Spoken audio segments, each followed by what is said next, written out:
Hello everybody, back by popular demand. I feel like you've all missed me actually. Been getting 3 or 4 comments. Joe's upset that I haven't made a video last night. Well, you know, it's the Australian time difference, unfortunately. All you Aussie lot will know about that. You can't be making videos after you've watched that game with it being 3 and 4 AM in the morning. But let's get on with the game. Great performance, wasn't it? Fan-bloody-tastic. Leeds United getting the 2-1 victory, and I felt that we were back a little bit. We were playing the way we are doing, that we did at the start of the season, and the one factor that I can put that down to is Barry Douglas. Barry Douglas makes everything tick in that squad. He's the best player in that squad technically, in my personal opinion. And the reason being, and the reason I know a lot of you will be shouting and saying, what about Pablo, what about Pablo? 100% I get that, but it's technicality on a different level. Skill set wise, Pablo is immense, all this sort of stuff. His first touch is fantastic, it sticks to his feet. But Barry Douglas' pass percentage, his ball retention, his intelligence when he's playing a pass is Premier League level. It is Premier League level. He is someone who could be snapped up, in my opinion, by anyone outside the top 6. Anyone outside the top 6. I think Barry Douglas could play for Everton or someone like that. I think he's on sort of the Leighton Baines level. His consistency of passing. You know, if you're getting Charlie Taylor, who's able to play Premier League, Barry Douglas can play Premier League tenfold. His consistency, what he brings to that squad is something else. Leeds looked completely different. We had more options. We were less shaky at the back. When we were going alongside the left, we had more width. We were brilliant when we were cutting inside. He just brings so much to that team. And who knew a left back, just the left back, could change the whole dimension of the squad, the whole dimension of Leeds' play? But he did. He was absolutely immense. 9 out of 10 for Barry Douglas for me today. He was absolutely superb. And Leeds looked a completely different team. He's just a smart pass and a smart run as well from Cleek for that first goal. But he sort of, alongside Calvin Phillips, who sort of brings the pass percentage from our third to their third, Barry Douglas sort of acts like a centre defensive midfielder as well, because he's able to link up from the back to the front so quickly. He's just, Forshaw was picking, sort of locating himself just behind Kemar Roof, and he'd always find him in that first half. Just a zipped, crisp pass. Not a pass that was going 5 yards south or east or west of him, straight to his feet, like an arrow, every single time. It was just fantastic.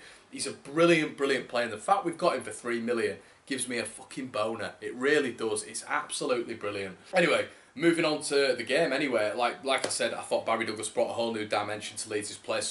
It was sort of the Derby Norwich thing, but I mean, we weren't that good at creating the chances, which was a little bit frustrating. And I think that's purely because sometimes it does break down on the left, and that's why for me Jack Clark's got to start. But you know, I'm not going to get into that. I'm not going to Alioski bash, because there's no point anymore, because evidently Bielsa favours him. Evidently Bielsa likes him on that left, so you just got to deal with it. He's going to keep him on that left. He doesn't want to, for whatever reason, doesn't want to blood Jack Clark in there too soon, so you've got to respect the man's opinions and his viewpoint. He knows a hell of a lot more than I do.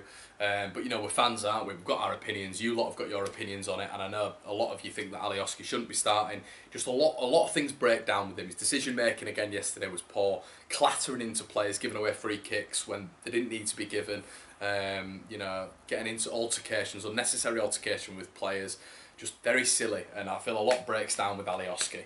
But anyway, the passage of play was brilliant from Leeds. The possession, the passing, it was just great, and not a lot chance creation wise, which wasn't great to see.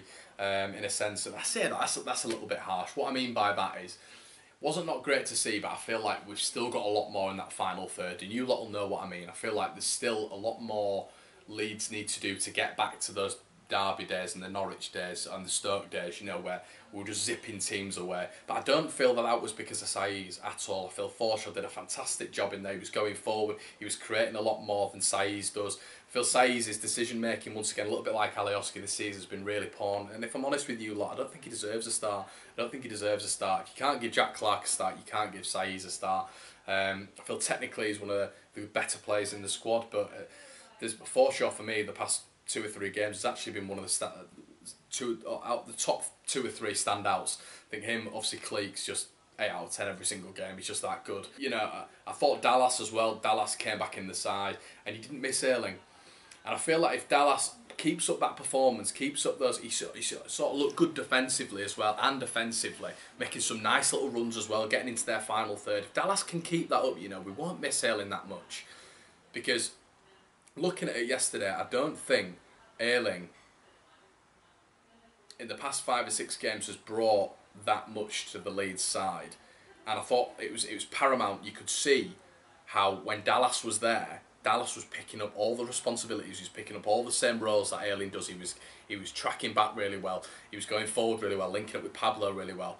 You know what? I don't think we'll miss Ayling that much if Dallas keeps that performance up. I think on the other side, when Douglas is out, even when Alioski's playing really well at left back, he's not a patch on Douglas. Douglas is so good. I can't get over that.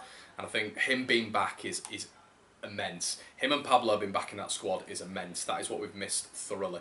But you know, I'd have liked to have seen him. I'd have liked to have seen us kill him off really. Thought Roof was quiet, but I thought their centre half Kipre was fantastic. I think he's a real player. I've seen Wigan fans talking about him a couple of times. Apparently Palace are interested in him. I thought he looks a real player. Kept Roof quiet, knew when to press, knew when to hold off and make that header. But I thought obviously Roof's moment of luck. I mean, he's had that the past 2 games, hasn't he? But I thought Kipre really did a good job on him actually. I thought the defence of Wigan was actually really strong. I thought they did really, really well. So kudos to Leeds, the first team to beat them since Southampton, way back. I think it was 16, 17 games ago actually in the cup. So you know that's not been spoken about enough for me. It's a brilliant, brilliant win to get something down there. Paul Cook came out afterwards and said Leeds are an excellent side, you know, and he looked happy as well. He looked happy with Wigan's performance, which is it's a massive compliment to Leeds actually, because he looked happy, didn't look too disappointed, because Leeds have gone there and we've only beaten them 2-1. You know, we really could have picked them off. I mean, Hernandez had the chance at the end, which he was really unlucky at. I'd loved it if Shackleton had scored. But we looked really good. Passing was fantastic, and I felt Forshaw, Douglas, Cleek, Hernandez, all interchanging so nice. I feel Roof didn't get involved that much, but that's what I said. That Kipre really did a good job on Roof, I thought, throughout the game. But those 4 for me were just brilliant. And Leeds looked really good. Our centre halves, you know, Coops and Jansen.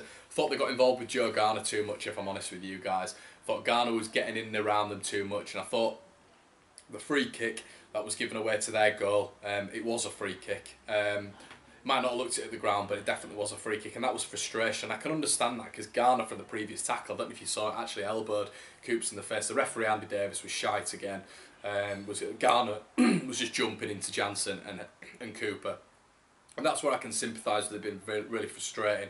The ref not picking it up, especially if you go off the pitch with a bloodied nose because he's just elbowed you in the face and the ref ain't given anything. You've got to pick that up as a referee, but you know, we know how minging the consistency is in this league. Getting back to it, I thought those 2 didn't have the best game, but you know, what can you do? You know, not always going to have your 7 out of 10s, your 8 out of 10s every single game, are you? Bailey as well. Oh, it's a contentious one, isn't it? Seeing Oscar and Joe disagreeing on it. I guess I'm going to have to be the voice of reason, as per usual. What would I say? I think Bailey's had a good season. I think he's had a decent season. Say it's his proper first full season. Do I think he's prone to a mistake? Yes, I do. You could hear him shouting in that wall yesterday. You could hear it on the Sky cameras.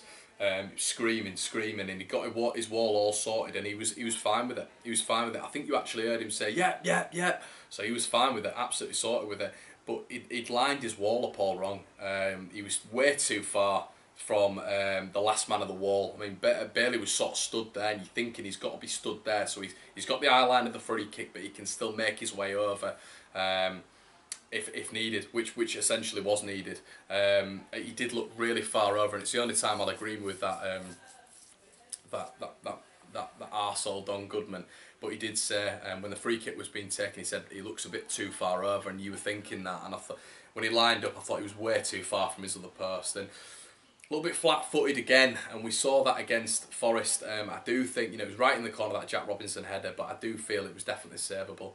And there's been a few like that this season, so I can agree with Oscar in a sense. I think that he's definitely got to be our number 1. And I think he is a good keeper. I think his distribution's quality, I really do. I think he's really good at distributing the ball. Shot stopping is really good as well. But there's a few instances, isn't there? I mean, both Birmingham goals, just off the top of my head. Danny Graham header where he was near the 6-yard box, could barely come and have punched it then. The Forest goal. Yeah, just a few. There's a few instances where you think, and that's why we bought Blackman in, because Blackman's going to be pushing him all the way, isn't he? Sheffield United played every single game this season. Sheffield United had a really good season last season. You've got to bear in mind, everyone's judging him and saying, look, he's looked crap on the 2 games he's played though. But he's played 2 games, 2 or 3 cup games. It's not good enough. If as a keeper, keepers brew on confidence. So if he's in the squad week in, week out, his confidence is going to grow. Blackman's. I mean, you saw it at Sheffield United. He was immense for Sheffield United. Sheffield United wanted him back. So you've got to bear that in mind. They're a top side in this division as well. So if they want him back, and we managed to poach him, then it's a real confidence thing. And he's a good keeper, Blackman. He's a really good keeper. You forget how good he was the 2 legs we played him last season. Very, very good. Very good.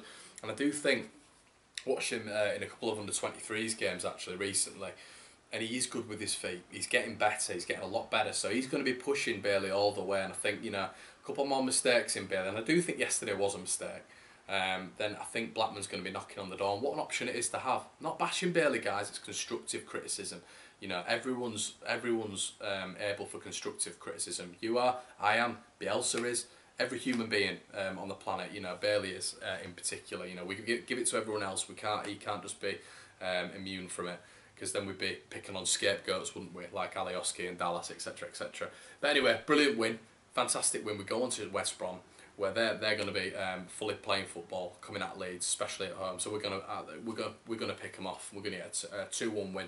Definitely, I'm definitely more confident about that. And what a couple of days it'll be for the international break, won't it? If we can get 6 points out of 6, Wigan away and West Brom away, it'd be 2 terrific results.